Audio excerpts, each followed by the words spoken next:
Hello friends, आज हम लेके आए हैं डिस्टेंस एंड डायरेक्शन का पार्ट 3। इससे प्रीवियस दो पार्ट्स में हमने डिस्टेंस एंड डायरेक्शन के कुछ कंसेप्ट्स एंड उससे रिलेटेड कुछ क्वेश्चंस डिस्कस किए थे। आज इस पार्ट में हम जो प्रीवियस पार्ट में आपको दो क्वेश्चंस हमने एज एन होमवर्क दिए थे वो डिस्कस करेंगे कि उनको किस तरह से आपको सॉल्व करना है एंड क्या है उसका राइट आंसर एंड उसका सोल्यूशन पिक्टोरियल वे में हम डिस्कस करेंगे। अगर आपने अभी तक हमारा चैनल सब्सक्राइब नहीं किया then please do subscribe our channel and अगर आपको ये वीडियो पसंद आता है तो प्लीज इस वीडियो को लाइक करना ना भूलें। शुरू करते हैं आज का session distance and direction part 3। ये रहा आपके सामने पहला क्वेश्चन जो हमने आपको होमवर्क दिया था। क्वेश्चन इस तरह से है, a person starts from point P in east direction, walks 6 meter and turns right, next walks 4 meter and turns left, next walks 3 meter and turns right, now walks 8 meter and stops, find his shortest distance from P। ठीक है, कोई व्यक्ति है वो P point से किसी P बिंदु से वो पूर्व दिशा की ओर मतलब ईस्ट डायरेक्शन में चलता है और कितना चलता है 6 मीटर। उसके बाद वो 6 मीटर चलने के बाद राइट टर्न ले लेता है। उसके बाद वो कितना चलता है राइट टर्न में 4 मीटर और उसके बाद दोबारा से वो लेफ्ट टर्न लेता है। नेक्स्ट वो चलता है 3 मीटर और फिर ले लेता है राइट टर्न।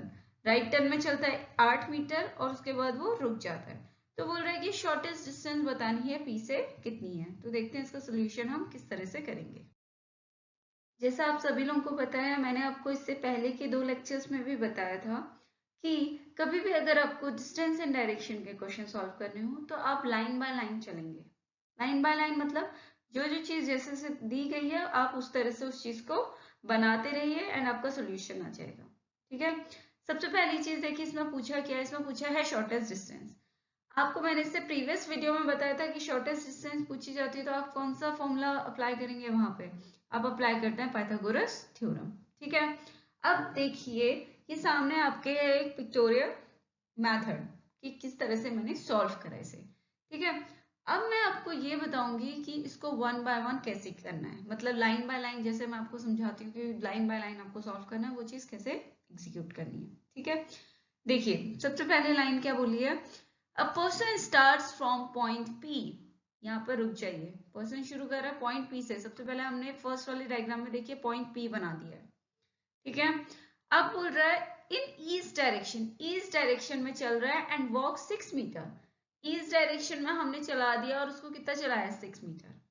ठीक है, अब देखिए जब ईस्ट डायरेक्शन की तरफ फेस होता है तो मैंने आपको बताया था कि आपका राइट और लेफ्ट कैसे डिफाइन करते हैं। ठीक है, तो डायग्राम में भी आपको दिख रहा है लेफ्ट कहाँ है राइट कहाँ है, बट हमें दोनों जगह से मतलब नहीं है, हमें बस मतलब है जो हमें क्वेश्चन में हमसे पूछ रखा है। ठीक है, क्वेश्चन में क्या बोला है कि टर्न्स राइट, कितना टर्न करता है वो कहाँ को राइट को टर्न करता है। तो हमने देखिए नेक्स्ट डायग्राम में राइट हैंड साइड को उसको टर्न करवा दिया और कितना चला है वो 4 मीटर। इतना क्लियर हो गया। अब देखिए अभी वो किस डायरेक्शन में फेस कर रहा है, अभी वो डायरेक्शन है उसकी साउथ डायरेक्शन। अब इस डायरेक्शन में राइट कहाँ होता है लेफ्ट कहाँ होता है ये भी मैंने आपको पिक्चर में इंडिकेट करके बता रखा है। नेक्स्ट देखिए क्या बोल रहा है, next walks turns left and walks 3 metre. अब यहाँ से सेकेंड वाले डायग्राम के बाद वो कह रहा है लेफ्ट टर्न कर रहा है और वो कितना चल रहा है लेफ्ट टर्न में 3 मीटर। तो देखिए थर्ड डायग्राम में हमने आपको दिखा दिया कि वो लेफ्ट टर्न होके 3 मीटर चल गया।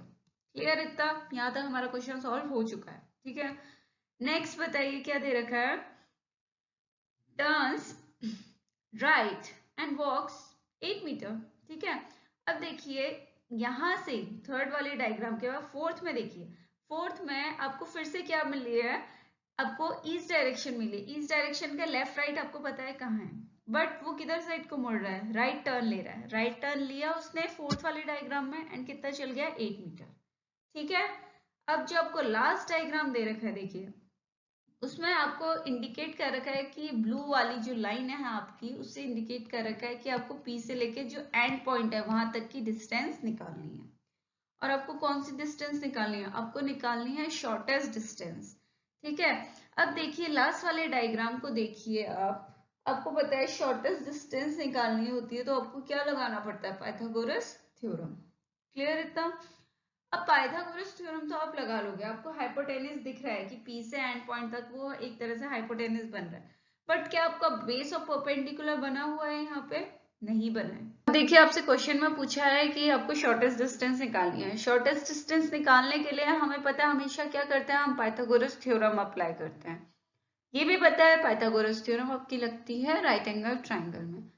दैट मीन्स हमें यहाँ पर क्या चाहिए होगा, एक ट्राइंगल चाहिए होगा। ट्राइंगल बनाने के लिए हमने क्या किया, P 6 मीटर ईस्ट में चला है तो हमने उसको थोड़ा और चला दिया ताकि हम उसको क्या करें, एक ट्राइंगल पूरा कंप्लीट फॉर्म कर सकें। ठीक है, ऐसे हमने एंड पॉइंट से, जैसे एंड पॉइंट को 8 मीटर मुड़ा था वो राइट में, तो उसके ऊपर भी हमने एक इमेजिनरी लाइन ड्रॉ कर दी, तो इससे हमारा क्या हो गया, एक पूरा ट्राइंगल बन गया। अब जो वो लाइंस हमने एक्स्ट्रा ड्रॉ करी हैं उसकी देखो वैल्यू कितनी होगी, मतलब वो कितना मीटर होगा, ये कैसे निकालेंगे। अब आपको डायग्राम में दिख रहा है, जब हम इमेजिनरी लाइन ड्रॉ कर रहे हैं तो आपको एक स्क्वायर बनता हुआ दिख रहा है। स्क्वायर में हमेशा अपोजिट साइड क्या होती है, इक्वल रहती हैं। तो हमारा जो इमेजिनरी लाइन है उनकी वैल्यूज भी हमें अपोजिट साइड से मिल जाएंगी, तो हमें मिल गई वैल्यू 3 मीटर और 4 मीटर। ठीक है, अब हमें चाहिए परपेंडिकुलर बेस और हाइपोटेनस। हाइपोटेनस तो हमें सीधा, हमने पहले ही बोल दिया था कि P से एंड पॉइंट तक जो हमने डायरेक्ट लाइन लगाई है वो हमारी हाइपोटेनस हो गई। अब हमारा बेस आ गया P से लेके जो रेड पॉइंट है वहां तक, तो वो उसकी डिस्टेंस टोटल अब कितनी हो रही है, पहले से 6 मीटर था, अब हमने उसको ट्राइंगल बनाने के लिए एक और इमेजिनरी लाइन ड्रॉ करी जिसकी वैल्यू 3 मीटर है, तो 6 + 3 9 मीटर। 9 मीटर आ गया आपका बेस। हाइपोटेनस आ गया आपका 8 + 4 12 मीटर। अब होता है hypotenuse square equals to perpendicular square plus base square. Hypotenuse equals to under root of perpendicular square plus base square. दोनों का स्क्वायर करके प्लस करेंगे तो आएगा आंसर अंडर रूट ऑफ 225, जिसकी वैल्यू होती है आपकी 15। ओके, होप सो कि आप सभी ने ये क्वेश्चन सही किया हो।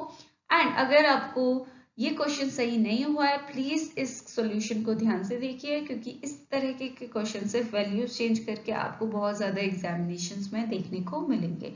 तो इस क्वेश्चन को एकदम गो थ्रू हो जाइए इसके एंड अपना कॉन्सेप्ट बिल्कुल क्लियर कर लीजिए, ताकि आने वाले क्वेश्चंस, मतलब जितने भी आपके टाइप्स रहेंगे, वर्कबुक रहेंगी, प्लस आप जब भी एग्जाम्स देंगे उसमें आप तैयार होंगे, इस तरह के क्वेश्चन देखेंगे तो आपके 2 to 3 मार्क्स आप इजीली गेन कर पाए। सो नेक्स्ट क्वेश्चन जो हमने आपको एज एन होमवर्क दिया था वो ये रहा आपके सामने। A person starts his journey by walking in west direction. He walks for 7 meters and takes a left turn. Next, after traveling a distance of 10 meters, he turned to his right and traveled 4 meters. Next, he walks for 3 meters towards north direction and turns 45 degrees in clockwise direction. In what direction is he traveling now? ये question बहुत important and बहुत अच्छा question है, इसलिए क्योंकि इसमें distance भी है, डायरेक्शन भी है, एंड उसके जो कंसेप्ट हैं लाइक क्लॉकवाइज, एंटी क्लॉकवाइज, ये सारी चीजें भी क्या है, इंक्लूडेड है। देखते हैं कि क्वेश्चन का मतलब क्या कह रहा है ये। कोई एक व्यक्ति है, वो अपनी जर्नी शुरू कर रहा है, और जर्नी कहाँ से शुरू कर रहा है, वो चलना शुरू करता है वेस्ट डायरेक्शन में, मतलब पश्चिम दिशा की ओर। पश्चिम दिशा की ओर वो कितना चलता है, 7 मीटर चलता है। उसके बाद वह लेफ्ट टर्न ले लेता है, मतलब वो लेफ्ट को मुड़ जाता है। उसके बाद लेफ्ट में वो कितना चलता है, 10 मीटर चलता है। फिर वो राइट को मुड़ जाता है, राइट में वो चलता है 4 मीटर।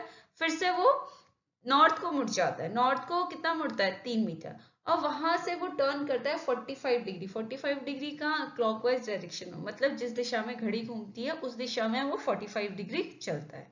तो आपको बताना है कि अब फाइनली जब 45 डिग्री चलने के बाद उसका जो डायरेक्शन है वो कौन सा डायरेक्शन है, मतलब अब कौन सी डायरेक्शन में है। ठीक है, तो देखते हैं इस क्वेश्चन को हम किस तरह से सॉल्व करते हैं। So here is your solution. Again I am repeating, हमेशा डिस्टेंस डायरेक्शन का कितना भी लेंदी क्वेश्चन हो प्लीज उसे स्किप मत करिए, उसको जो जो चीजें आपको बोली गई है उस तरीके से आप ड्रॉ करते रहिए।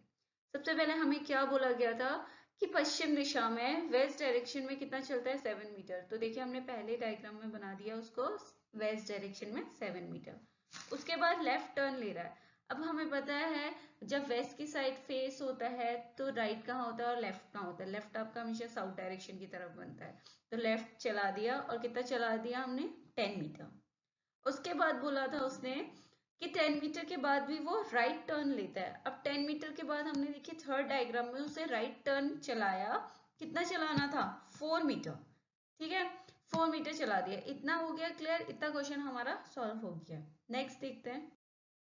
4 मीटर चलने के बाद क्वेश्चन में बोला आपको कि 3 मीटर नॉर्थ चलता है। अब इस पॉइंट से देखिए, इस पॉइंट से हमने 3 मीटर उसको नॉर्थ चला दिया, ठीक है। कोई भी पॉइंट दिया हो, आपको पता है आपको जो डायरेक्शंस हैं वो वैसे ही बनानी है, ईस्ट वेस्ट नॉर्थ साउथ, जैसे हम लोग बेसिक डायग्राम्स लेके चलते हैं। तो हमने इसे 3 मीटर नॉर्थ चला दिया। अब उसके बाद बोल रहा है वो क्लॉकवाइज कितना घूम रहा है, 45 डिग्री घूम रहा है। अब आपको पता है क्लॉकवाइज कौन सी डायरेक्शन होती है, तो देखिए हमने ये क्लॉकवाइज टर्न कर लिया, ठीक है। क्लॉकवाइज डायरेक्शन मैंने इंडिकेट कर दिया आपको कि इस डायरेक्शन में उसको कितना घूमना है, 45 डिग्री। अब 45 डिग्री घुमाइए, ठीक है 45 डिग्री घूम गया और इस डायरेक्शन में जो हमने आपको ब्लू कलर से दिखाई है, लाइट ब्लू कलर का एरो है, इस डायरेक्शन में। अब आपको पता है कि ये कौन सी डायरेक्शन है, आपकी नॉर्थ ईस्ट डायरेक्शन है। तो अब आप बता सकते हैं वो कौन सी डायरेक्शन में आप ट्रैवल करेगा, नॉर्थ ईस्ट डायरेक्शन में। होप सो कि आप सभी का ये आंसर भी करेक्ट हो। So today's motivational quote is, work hard in silence, let your success make the noise. मौन में परिश्रम करें और अपनी सफलता को शोर मचाने दें।